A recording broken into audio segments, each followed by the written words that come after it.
Mesdames, Messieurs, bonsoir, ravi de vous retrouver pour votre journal. Voici les titres de cette édition. En ouverture de ce journal, nous vous emmenons aux urgences de Taoné où le personnel est sous tension. Aujourd'hui saturé par l'afflux de patients et la gravité des pathologies, le service se heurte à la pénurie de lits. Nous recevons Mireille Duval de la Fédération des interprofessionnels de la santé en Polynésie française. Elle est notre invitée ce soir. Les méthodes d'enseignement de nos cousins maoris intéressent le lycée professionnel d'Outouroi. Une délégation s'est rendue au Rutherford College dans la banlieue d'Auckland. Et comme chaque dimanche, nous reviendrons sur les temps forts du sport de cette fin de semaine.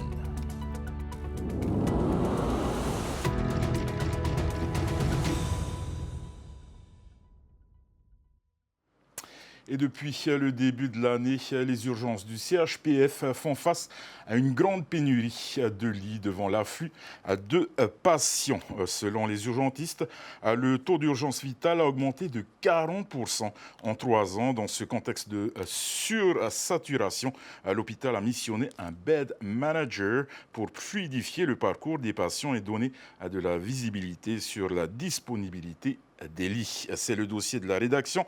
Il est signé Esther Cuneo et Jessica Doucet. Aux urgences, des brancards occupent souvent tous les couloirs aux heures de pointe. En attendant de trouver une place dans une chambre, les patients prennent leur mal en patience. On est arrivé à 2h du matin et on m'a pris à 4h. Et à 6h du matin, on m'a fait ma prise de sang. Et là, je viens de passer au scanner. Il faut que j'attende 2 heures encore pour les résultats. Décidément. Ça fait long. Ah oui, c'est long et long.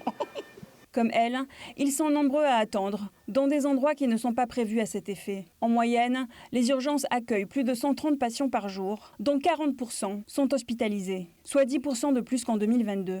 L'afflux est tel depuis le début de l'année que les lits viennent sérieusement à manquer. Une saturation quotidienne qui pénalise aussi l'accueil des patients programmés. Les urgences sont régulièrement engorgées, mais depuis le début de l'année 2024, c'est quasi permanent, avec des temps d'attente qui se sont allongés pour les patients et des équipes qui sont débordées très, très souvent. Des lits occupés toujours plus longtemps, du fait de prises en charge toujours plus complexes. On a surtout une augmentation de la gravité des patients qui consultent aux urgences. Et puis, on s'est aperçu également qu'on avait un taux d'urgence extrême ou d'urgence vitale qui avait augmenté de 40% en 3 ans.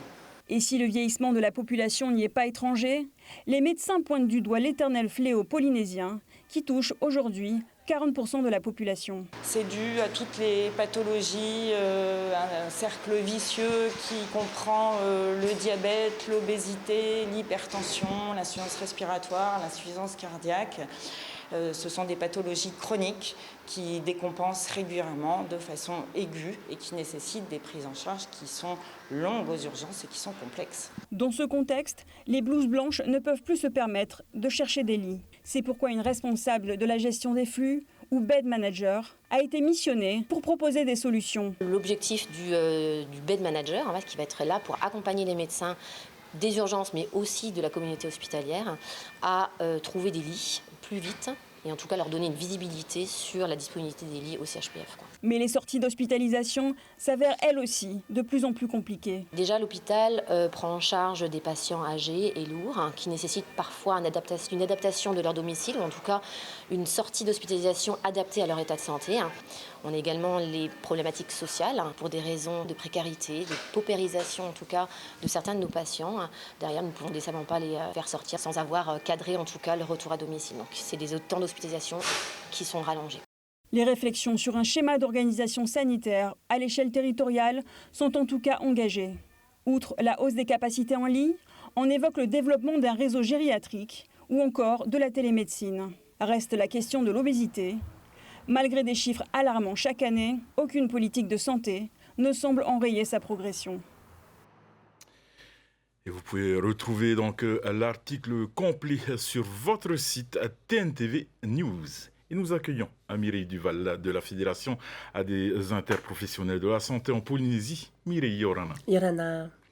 Alors Mireille, nous l'avons vu dans ce sujet, il y a une pénurie de lits aux urgences et un manque de personnel. Comment sortir de cette situation? Soit on construit un nouvel hôpital, soit on prend conscience que effectivement il y a un vieillissement de la population et aussi des pathologies beaucoup plus lourdes à traiter. Alors il n'y a pas que les urgences qui sont saturées, il y a d'autres services de soins de l'hôpital aussi. Donc on cherche des lits, on en crée, ça s'appelle des lits fantômes, mais tout ça c'est dû aussi peut-être, comme je l'ai dit tantôt et comme vous l'avez cité dans le reportage, le vieillissement et le changement climatique aussi, il faut en prendre en compte, hein, et aussi des soins qui ne sont pas peut-être bien pris en charge par le patient, ou qui se soignent mal, ou qui ont des insuffisances de revenus. Voilà. Il faut aussi préciser qu'il y a une forte déprime hein, qui est constatée, des dépressions, et donc il est plus qu'urgent de se réunir pour trouver des solutions, un schéma d'organisation sanitaire beaucoup plus juste et qui répondra aux besoins de la population et aux besoins de la santé de la population. Vous parlez de déprimes, des déprimes qui touchent le personnel de l'hôpital ou les patients? Mais vous savez, il y a des patients qui dépriment aussi par rapport à leur maladie et peut-être qu'il faut il faut prendre le temps de les écouter, les accompagner. Et bien évidemment, il y a le personnel qui aujourd'hui n'en peut plus, puisque voilà, nous n'avons pas assez de personnel, les maladies sont beaucoup plus longues à soigner, et on fait avec, mais jusqu'à quand? Voilà. C'est valable dans beaucoup de services au niveau de l'hôpital? Alors, c'est valable dans tous les services de la santé de la Polynésie française, et j'imagine aussi que dans les îles, comme l'hôpital de Touroua, Travaux, nous avons le même constat, la santé est en difficulté. Quelle est la situation de l'hôpital aujourd'hui en termes de ressources humaines et de budget? Écoutez, on vient d'apprendre qu'on va geler des postes, c'est une chose. Peut-être qu'il y a des raisons qui sont expliquées. Nous, ce qui nous inquiète, c'est qu'aujourd'hui, on a tiré la sonnette d'alarme par rapport à l'école. Elle se réouvre, mais il faudra qu'on attende 1 à 3 ans pour avoir ce nouveau personnel. Les recrutements ne sont pas si simples. Et en même temps, nous disposons de compétences locales pour pouvoir justement préparer des futurs infirmiers, puisqu'on a besoin de plus en plus d'infirmiers et de spécialisés, hein, d'infirmiers spécialisés. Alors comment répondre? Si on aime ce qu'on fait, tant mieux, mais lorsqu'on est fatigué, c'est nous-mêmes qui nous mettons en risque et le soin aussi est en risque aussi. Donc il faut qu'on réfléchisse bien. C'est un métier qui est quand même assez difficile à vivre, une vocation. Alors on va quoi parler qu'il en plutôt soit. d'amour de ce métier, parce que sans amour du métier, on ne pourra pas y arriver. Mais il ne faut pas oublier celui qui soigne, parce que celui qui soigne donne tout aux patients, et lui-même aussi en a besoin. Les conditions, Journée mondiale, nos droits pour la santé et notre santé, c'est aussi pour le travailleur. Il ne faut pas l'oublier. Et si le travailleur n'est pas dans de bonnes conditions, il ne pourra pas répondre correctement aux besoins du patient. Avez-vous justement rencontré le gouvernement pour proposer des solutions? Alors, nous établissons de nos doléances, puisque normalement le 1er mai approche. Nous espérons fortement que notre président de la Polynésie française nous reçoive, puisqu'on parlera au nom de la santé de la Polynésie. Et notre ministre nous a déjà entendus. On voit quelques réalisations aujourd'hui. Mais il faut vraiment qu'on se réunisse. Il faut qu'on regarde ensemble ce qui est vraiment adapté et penser peut-être à de nouvelles structures de santé comme la gériatrie, comme peut-être de nouveaux métiers, de l'accompagnement, de l'éducation, de la bonne information.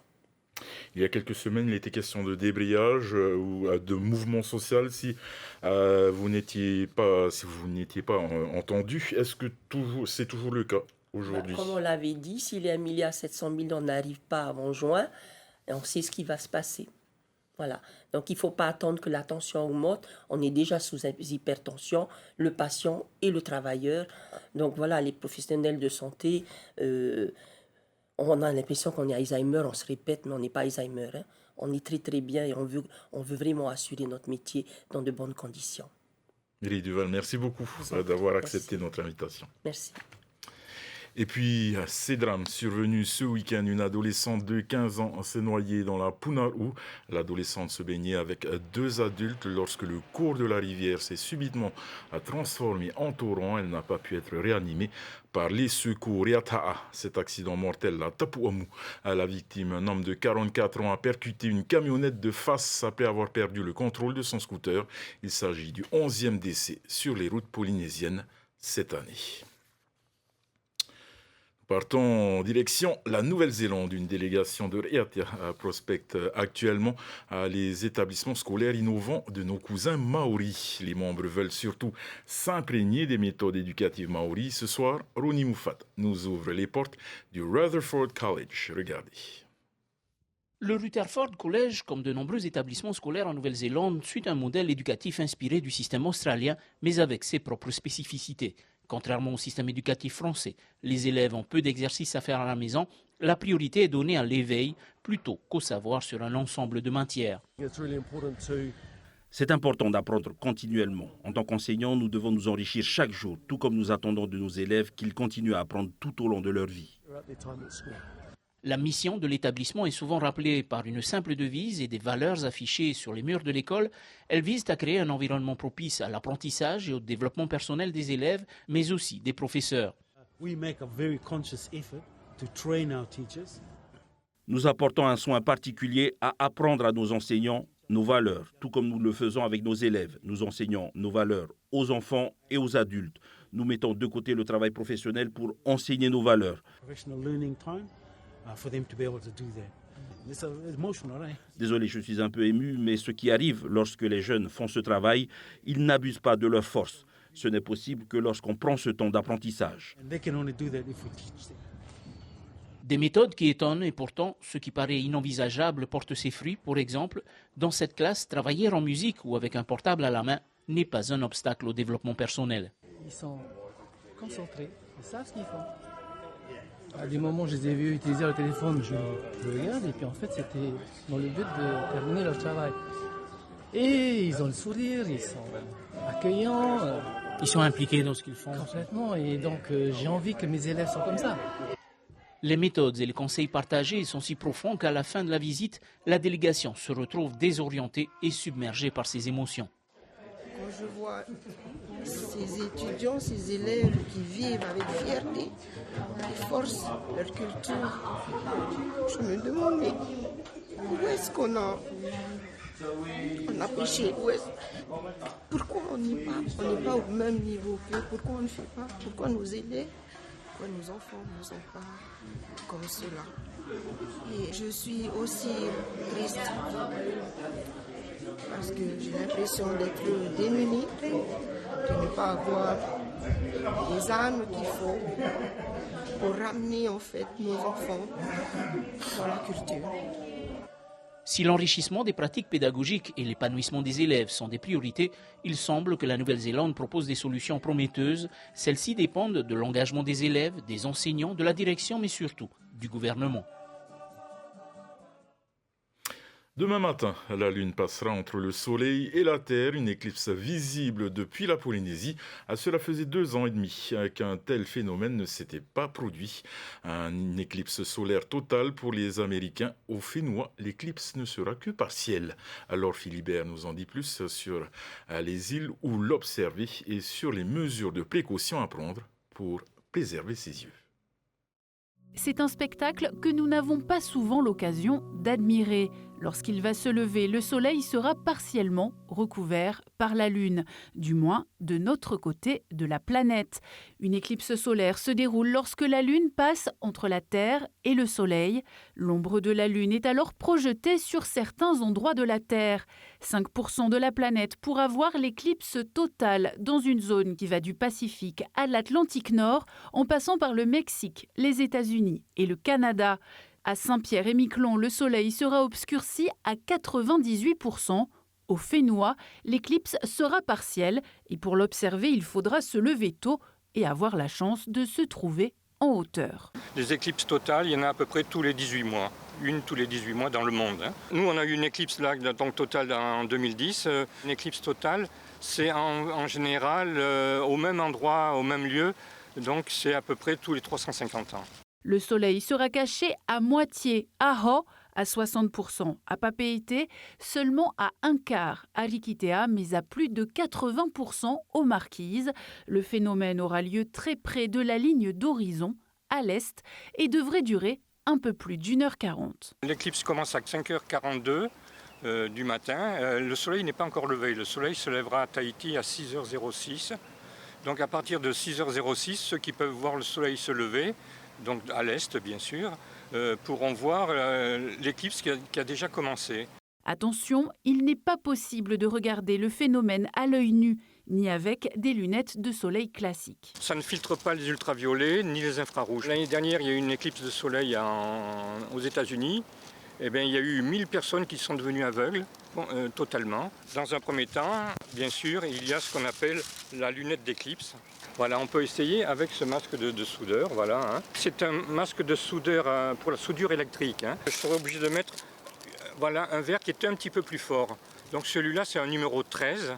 Donc c'est des 13 ou des 14. Si le ciel passionne les Polynésiens, l'association qui permet de l'observer, la Société d'astronomie de Tahiti, pourrait être contrainte de suspendre ses activités. Notre terrain est un petit peu exigu. D'ailleurs, on va être obligé de le quitter. Hein. Je lance un appel parce que voilà, si quelqu'un avait une idée pour nous aider, nous soutenir, pouvoir essayer de trouver une solution pour trouver un terrain. Ça permet aux élèves de comprendre les mathématiques, la physique. Voilà, ce sont des choses qu'il faut absolument conserver. Rendez-vous donc ce lundi dès l'aube avec les équipements adéquats pour assister à cette éclipse en espérant que les nuages ne gâchent pas la fête. Vous l'avez deviné, c'est l'heure de notre journal des sports. L'agenda sportif a été chargé ce week-end avec des rassemblements majeurs. Festival des îles Tahiti Beach Pro Tour et Matari Race. On en parle tout de suite dans votre rubrique.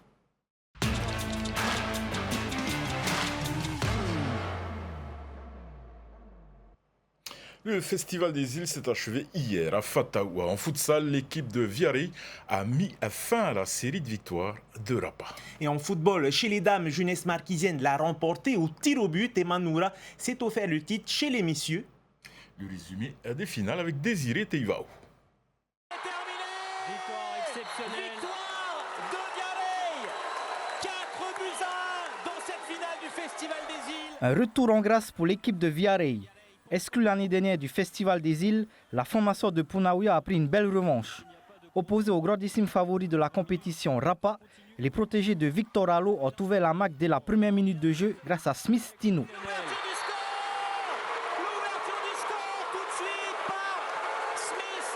L'équipe des Australes a de son côté beaucoup de mal à développer son jeu. Les joueurs de Viarei en profitent et doublent la marque à la 9e minute avec un but de Steven Tino.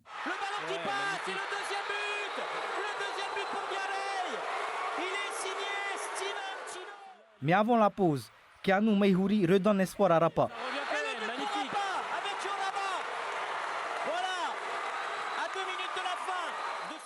Un espoir de courte durée. Au début de seconde période, Anderson Tino refait le break pour Viarei. Et dans les dernières minutes, Nelson Tino clôt la marque pour la formation de Punaouia qui s'impose sur le score de 4-1. Difficile, hein?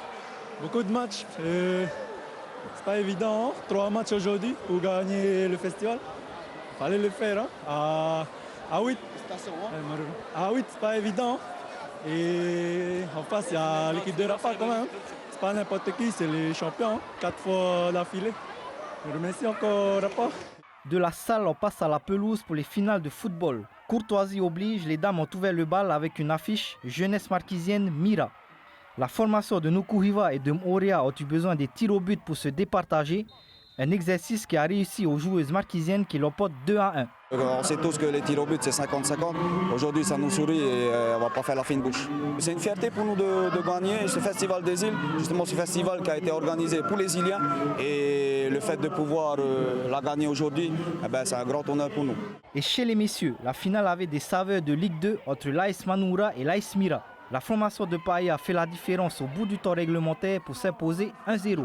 Rendez-vous désormais l'année prochaine pour une nouvelle édition du Festival des îles. Nous accueillons à présent Sylvana Allo, présidente de l'association Viarei. Et avec elle, nous revenons sur le retour triomphal de l'AS Viarei. Yorana Sylvana. Yorana. Alors Sylvana, pouvez-vous nous présenter l'équipe type de Viarei qui, je le rappelle, est composée notamment des frères Tino. Comment s'est constituée cette équipe? Alors, tout d'abord, merci de m'avoir invité ce soir sur ce plateau. Donc, l'équipe Viarei type, les 5 frères Tino, déjà. Vient après le beau-frère, qui est Soudé, le gardien, Yord.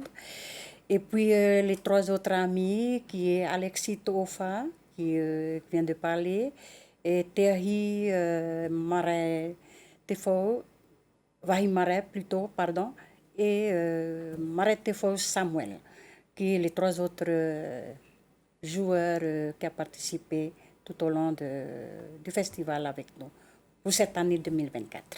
Alors Sylvana, comment s'organise l'équipe? Comment elle s'entraîne? Alors, sur ça, nous avons l'occasion d'avoir une belle salle de sport qui nous a été mise à disposition par la commune de Punavia, qui est le complexe de vie qui se trouve à Utumoro.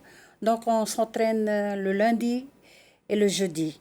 Donc, largement pouvoir s'entraîner 2 heures par jour, c'est-à-dire le lundi et le jeudi plus tard à 2h30. Donc, voilà. En plus du futsal, votre association pratique également d'autres disciplines. Hein. Comment s'organisent donc les équipes pour les entraînements et pour la vie en club? Donc, il y a le volleyball, hein, il y a le VAA. Donc, le choix est donné aux jeunes de pouvoir y participer. Comme d'habitude, ceux qui sont au futsal joueront au futsal, ceux qui sont au volleyball, au VAA, donc on partage. Les joueurs sont partagés. C'est vrai que les futsal, ils n'ont pas la nuance du volleyball, mais ils y contribuent aussi à participer, comme cette année. Les joueurs futsal qui est les Tino participent au volleyball cette année. Donc, dans le tournoi du volleyball qui est mis à disposition toute la saison à la Fédération Jeunesse Sport de Punavia. Alors Sylvana, quelle est la suite maintenant par rapport à cette victoire? Quelle sera la suite pour vos compétitions locales? De continuer nos matchs qui est actuellement en repos pour un mois là. C'est suite à des compétitions que l'on a en ce moment. Donc, on va continuer le championnat. Après le championnat, il y a le Anani qui vient après, compétition de Anani. Et puis, pour terminer après, la Coupe du Maire pour l'année en décembre, probablement entre décembre. Puisqu'il y a d'autres activités avant, il y a les TNT, donc on essaie de voir où on va se positionner. Est-ce que les joueurs voudront participer aussi? Donc, c'est comme ça on vit dans notre club, c'est de pouvoir donner le moyen aux jeunes de pouvoir y participer. On n'y force pas, mais voilà, on donne comment on peut faire, quels sont les objectifs que vous voulez avoir dans l'année. Donc, pour nous, c'était le Festival des îles 2024, qui est un honneur pour nous de pouvoir gagner cela pour Punavia déjà, pour Viarei qui vient d'un quartier défavorisé, on peut dire, qui est Bel-Air, on débute Bel-Air. Donc, c'était vraiment un immense plaisir de pouvoir gagner cela.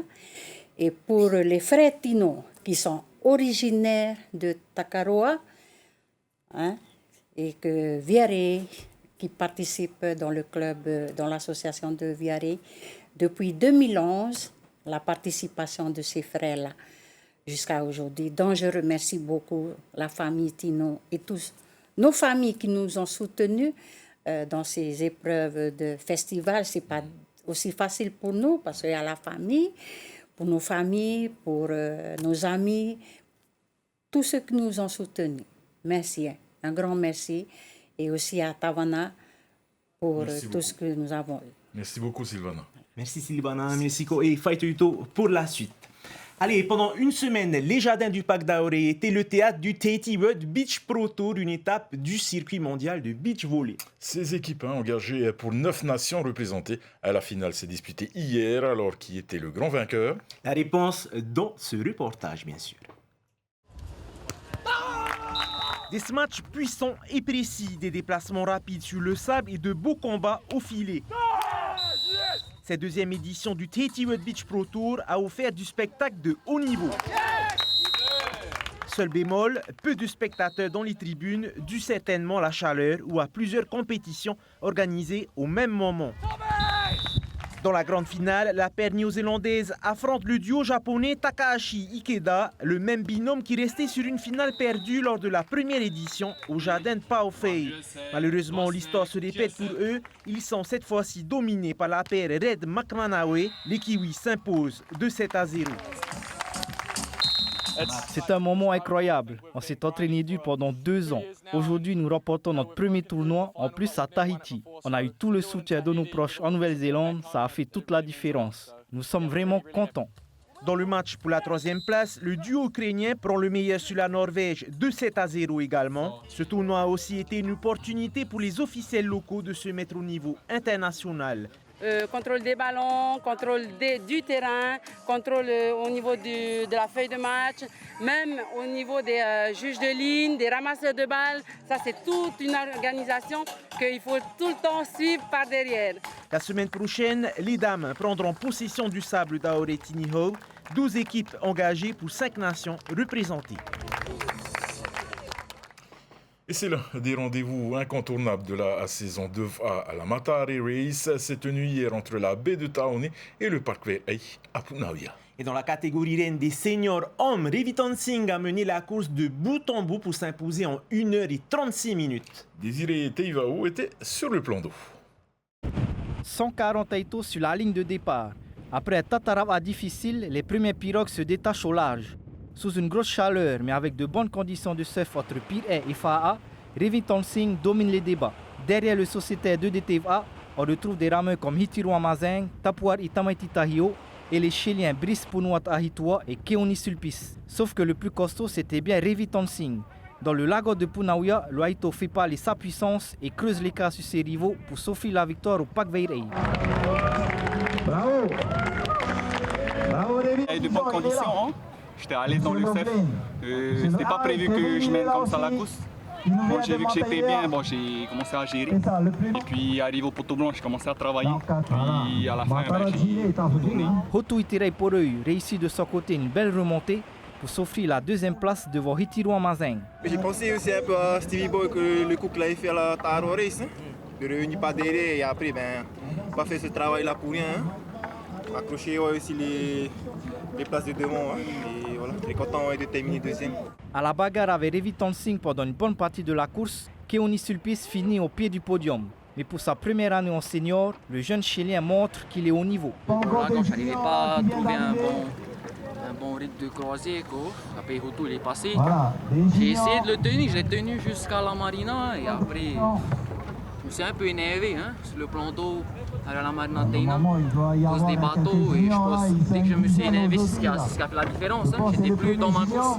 Chapeau à Keoni et il est en train de prouver là qu'il monte petit à petit. Semaine dernière, il a fait un podium aussi à Manhi. Et félicitations aussi à lui. 2 rendez-vous le week-end prochain pour les rameurs. La 2e journée du championnat de Tahiti 2 vitesses et la Harimata Tini Race organisée à Rangiroa. Allez, place maintenant au reste de l'actualité sportive à l'international, en bref et en images. Dans les arts martiaux mixtes, elle était la première combattante française à entrer dans l'octogone pour le compte du gala KSW 93. Hier à Paris, Flor Hani a battu la Libanaise Sandra Soukar. Elle s'offre ainsi sa première victoire au sein de la prestigieuse organisation européenne de MMA. Bruce Gobré était à la conquête des pistes néo-zélandaises de BMX. Ce week-end, il a participé à 2 compétitions d'affilée, la Te Aroha Meeting et la Paeroa BMX Race. Le pilote de Toahutu a fait carton plein en décrochant l'or à chaque course. Prochain rendez-vous pour Bruce, le week-end prochain avec la Mountain Rider à Auckland, une compétition qui attend plus de 450 athlètes. Allez, sport de combat maintenant, la Polynesian Taekwondo poursuit son travail de fond pour la préparation aux Jeux du Pacifique en 2027. Et la fédération locale a accueilli Philippe Piner, un sélectionneur olympique. Il a mené un stage de masse dans la salle d'Excelsior pour partager ses conseils et son expertise. Nous étions sur place. Pendant une semaine, tous les combattants venus des clubs de Tahiti, de Moorea et des Raromatei étaient rassemblés pour une séance particulière dirigée par Philippe Piner, sélectionneur international au palmarès bien fourni, entraîneur de l'équipe de France aux Jeux Olympiques d'Athènes en 2004, puis il s'occupe de plusieurs équipes internationales, Belgique, Pérou, Mexique, Kazakhstan et Costa Rica. Il a même amené une dizaine d'athlètes aux Jeux Olympiques de Londres en 2012 et de Rio en 2016. Aujourd'hui, c'est à Noaito qu'il partage sa science du taekwondo. Donc il y a certains éléments, des groupes moteurs et des schémas moteurs que j'ai pu développer ici et ils ont tout de suite adhéré. Donc je suis super positif. Je me sens bien parce que j'ai l'impression d'avoir fait un bon travail. C'est pas encore fini mais ça répond très bien. Et je suis sûr que ce soit 1%, 10 ou 50, ça va aider le collectif tahitien. J'ai appris les levées de jambes, les applications, comment, par exemple comment les Japonais ils se débrouillaient. C'est différent, ils nous donnent toutes les techniques des gens du monde et c'est ça qui va nous faire progresser. Une opportunité unique pour les athlètes mais aussi pour les coachs locaux. Les exercices qu'il fait, c'est vraiment basé sur le haut niveau et ça change beaucoup de nos entraînements. Donc nous, en tant que coach, il y a encore du travail à faire par rapport à cela. Il décortique beaucoup et il travaille beaucoup sur les petits détails. Il avait dit qu'on peut en tirer des champions du monde. Si on a la qualité, on a des valeurs. Maintenant, après, il faudra juste régler ce qu'il a réglé, avec ce qu'il a apporté d'ailleurs. C'est très riche, c'est très riche qu'il a apporté. C'est la deuxième fois que cet expert vient au Fénois. Il a constaté les progrès de la discipline et surtout observer le vivier de talents polynésiens. Il y a une composante qui est très importante, c'est le caractère. Ils ont également le caractère. Donc je pense que là, avec un bon travail de la fédération, un bon programme, un bon processus qu'il ne faut pas couper au milieu, vous allez arriver à... Tahiti va marquer ce sport non seulement dans la zone, mais peut faire des grandes surprises. Son objectif est clair, propulser le taekwondo polynésien vers le haut niveau. La fédération locale compte bien renforcer sa collaboration avec le sélectionneur pour bien préparer les Jeux du Pacifique de 2027 ici au Fénois. Tout ça qui doit être réuni. Nous arrivons au terme de notre édition. Au programme ce soir, un film d'animation Titan et I, suivi de votre émission Capitale. Demain, c'est Athéna Milcam qui prendra les rênes de ce journal. Je vous souhaite une très belle soirée sur Tahiti Télévision, une très très belle semaine. Et bien sûr, on quitte sur les meilleures images sportives en musique. Bonne soirée.